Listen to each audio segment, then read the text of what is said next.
She-Hulk sadly is the new it thing in the multiverse. I mean the multiverse of shows and movies planned by Disney to slowly worsen the superhero fatigue that many of us are undergoing.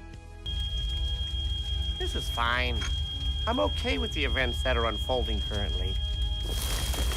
Honestly, major corporations are creating the comic book crash of the 1990s, but they're doing it with movies and television. Let me tell you, there's no brakes on the lazy train, baby. I was somewhat neutral to Marvel's She-Hulk, other than memeing on the horrible CGI.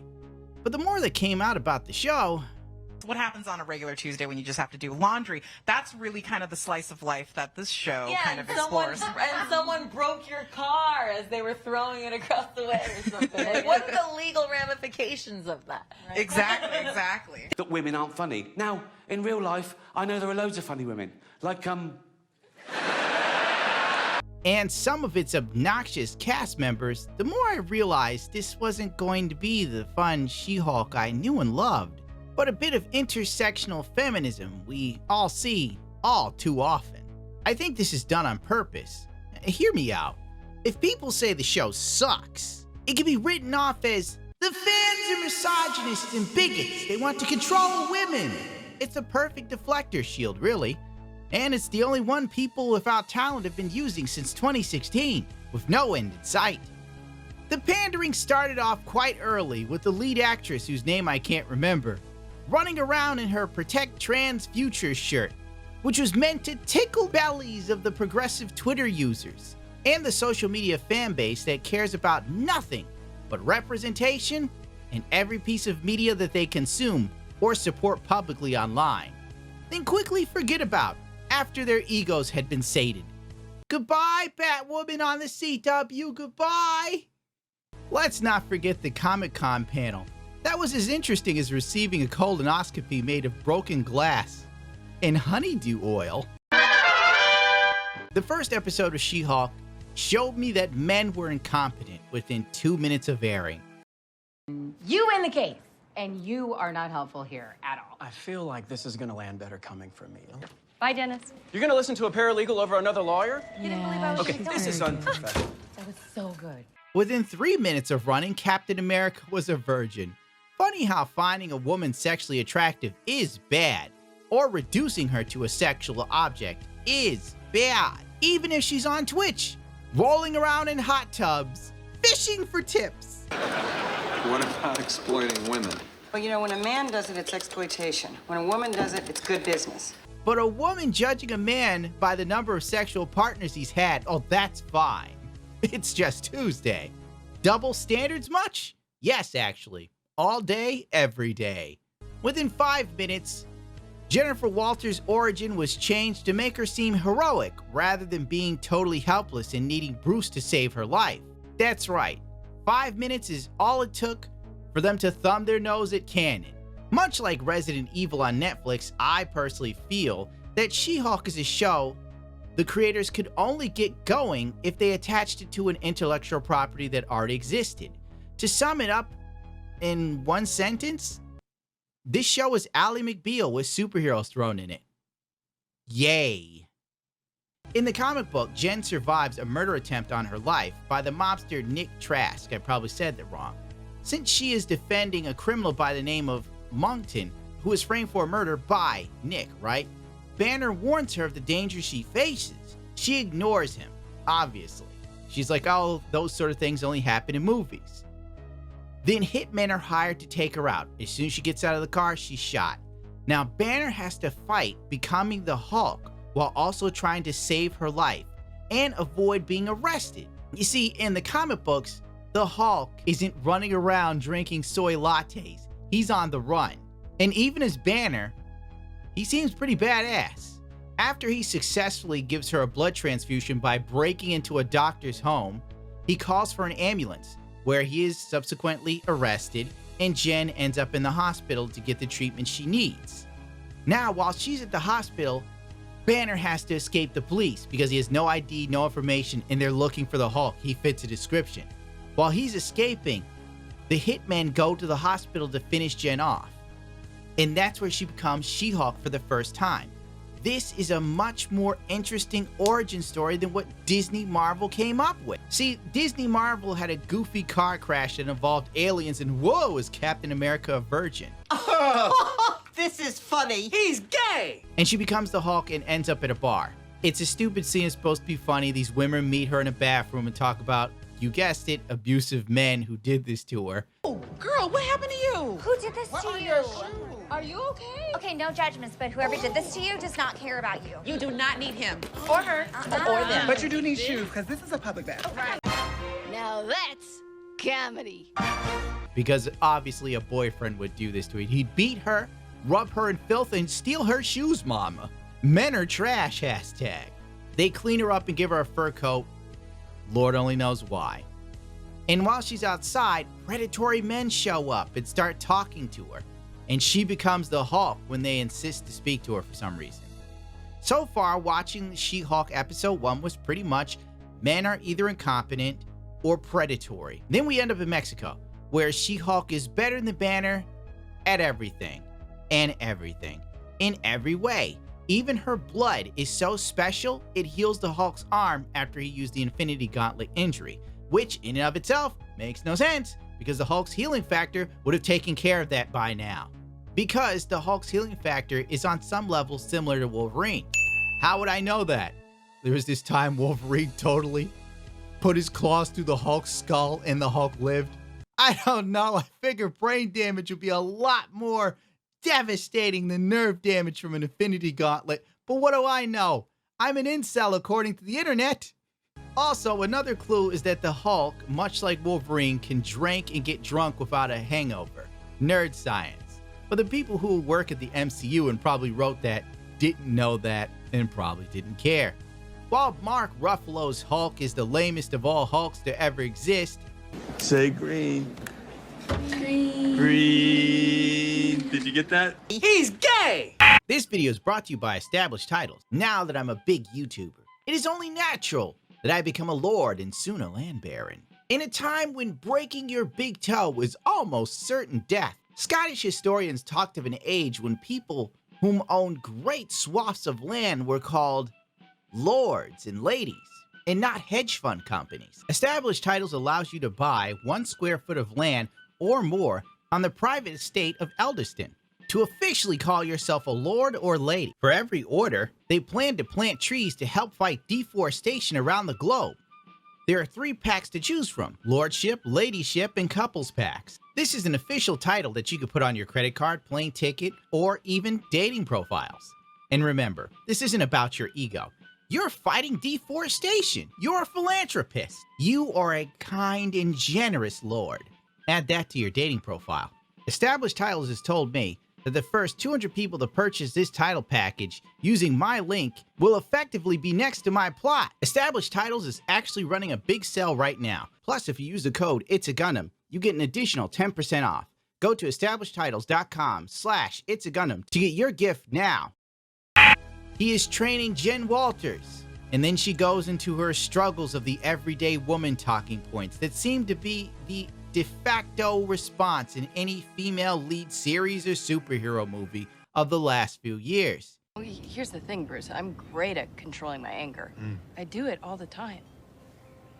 When I'm catcalled in the street, when incompetent men explain my own area of expertise to me, I do it pretty much every day, because if I don't, I will get called emotional or difficult, or I might just literally get murdered. So I'm an expert at controlling my anger because I do it infinitely more than you. So all of this just feels like projecting a lot of onto me. See. No, I'm doing this. Okay, this is completely new territory. You guys have outgrown your binder, cuz. What a charming story. Twitter absolutely loved this. The amount of brainlets that care zero about the character but love to see politically correct takes in media went off like it was Gay Pride Month again. She-Hulk might genuinely be the first time some young men hear a woman speaking candidly about experiences like this. It might not seem like it, but that's hugely important. It is impossible to be a male in America today and not hear or see this in some form of media, or from politicians, or from the news. It's one of the favorite talking points. Oh, catcalls. Oh, gender pay gap. Oh, patriarchy. All of us are somehow running around with this invisible blanket of privilege, and I'd like to return mine because it doesn't seem to be working. I swear to Christ, I keep trying to use it and it just backfires. Don't you know I'm a man and it's a patriarchy? I demand respect, damn it. I think you would talk to the 5-year-old in ways that the 5-year-old could understand. So you would talk about courtesy, politeness, being equal to others, not being aggressive. Boys will be boys. I mean, we've all heard that. Little boys have heard that. That's not going to fly anymore. Right. The future thinkers, leaders of America are going to be in a matriarchal society, not little patriarchs. They're not going to be full of toxic masculinity. It's going to be more of a natural masculinity. So we'll have less crime, less violence. Yeah, it'll be a better place to live if little thinkers of tomorrow will be better people. Should we have less? So boys can't be boys, but girls can be girls? Yes, girls can be girls because girls are not the violent ones in our society. I mean, boys grow up to be men and they commit 3 times more violent crime than women. I mean, it's just a fact. So girls are doing it right. So girls are growing up right. Boys are not. Do you think, and you've lived in this world for a while now, the people who come up with ideas like this are literally the unhappiest people in the world?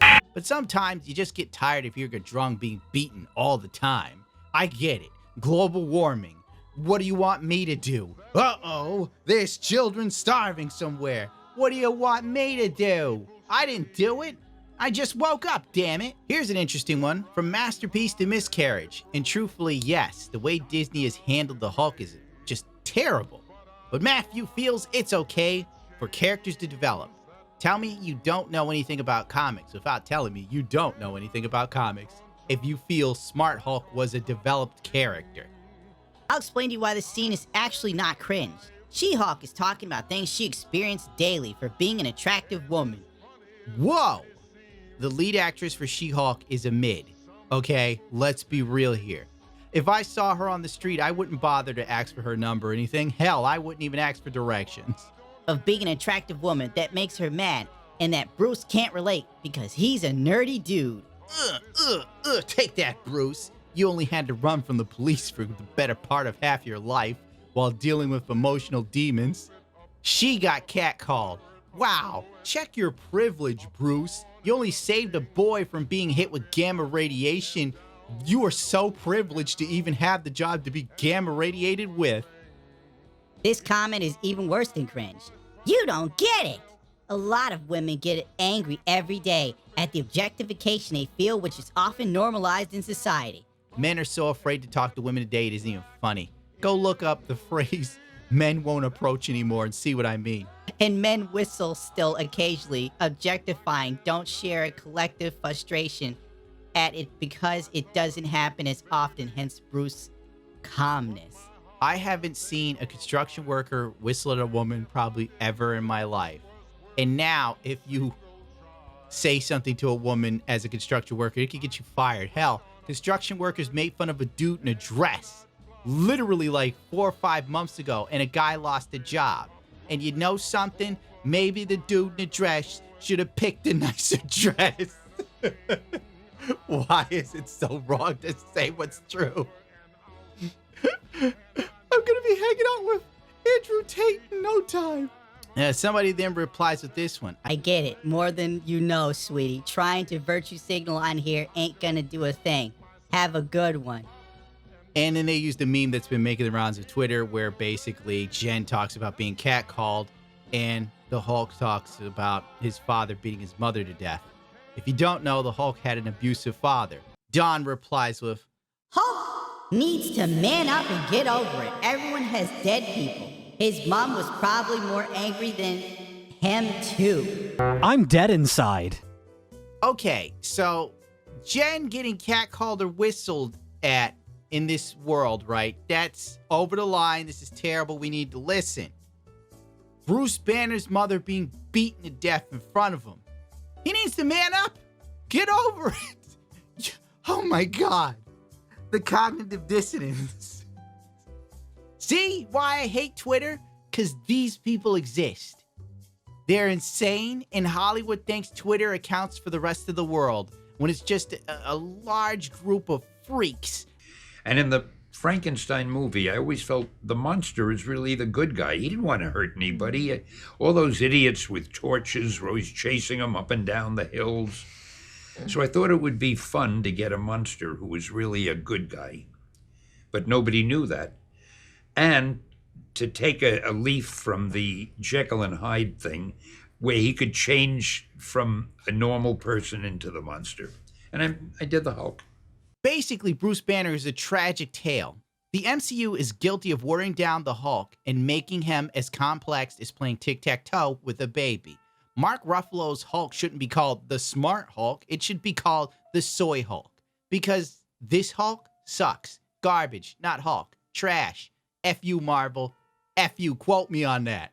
The amount of rage and anger Bruce Banner / the Hulk has is insurmountable. He's attempted multiple times, and the Hulk stopped it. He was also a hero trying to do the right thing, but he was living with a monster that was treated like a monster. And the Hulk wasn't inherently bad, he just wanted to be left alone. He grew up with an abusive father who killed his mother. I forgot he needs to man up. This could be why the Hulk's persona manifested itself in the form that it is. And it probably stems from a great deal of self-hatred on a level few women could ever understand. Call me a misogynist if you want. Let's face it, look at the suicide rates in America. It's dominated by males. But nobody seems to care. Let's also take it on another level. The amount of women in Bruce Banner and Hulk's love life that died is crazy. So he feels he can never be close to anyone because they usually end up dead. Meanwhile, Jen is getting catcalled and mansplained to. Sorry, Jen, couldn't hear you over the sound of the gunshot that blew my wife's brains out right in front of me. The most memorable death for me as a comic book fan was in Planet Hulk, where the Illuminati, or the Avengers, I can't fully remember, decided to shoot Hulk off in a rocket into space. But it had a nuke on it, so they set off the nuke. Hulk tries to save the planet, but he still fails. The nuke goes off in the sky. It destroys half the planet, and it kills his wife in his arms. Now the Hulk is stronger, and he's pissed off, and that's what led to World War Hulk. So once again, Jen Walters, catcalls. Yeah, that's... Oh my God, it's so devastating. I only held my wife in my arms as she died. Last point on this show. As I stated before, She-Hulk is better than Banner's Hulk in every way, shape, or form, and it's kind of stupid. I'll let it slide on her being in control of her Hulk persona because that was accurate to the comic book, but the show played it off like She-Hulk was even on Hulk's level. In World War Hulk, when She-Hulk tried to stop Hulk, he crushed her in one blow, dude. One. But, as Nerdrotic says, this is the MCU. I will attempt to review the show every episode that comes out, or every 2 episodes. But if it gets as bad as Resident Evil, I'm out. Frankly, this Jennifer Walters is annoying and at times obnoxious, from the bad jokes to the attempts to make her seem funny and fun, to the moments of intersectional feminism. She's a total 180 from her comic book counterpart. The She-Hulk that I knew embraced her powers and wanted to be a hero. This Jen Walters seems a bit selfish in comparison, but I guess that's what a modern adaptation will give you. An entitled female lead that's amazing in every way, combative, and at times rude, but everyone loves her because she's great. Now, where have I seen that character trope before? I guess they can hide behind, oh, this is like sensational She-Hulk. And to that I say, kinda, not really. That She-Hulky was fun, and she stayed in her Hulk form. I forgot to give this a rating. I give episode 1 a 2 snorts out of 5.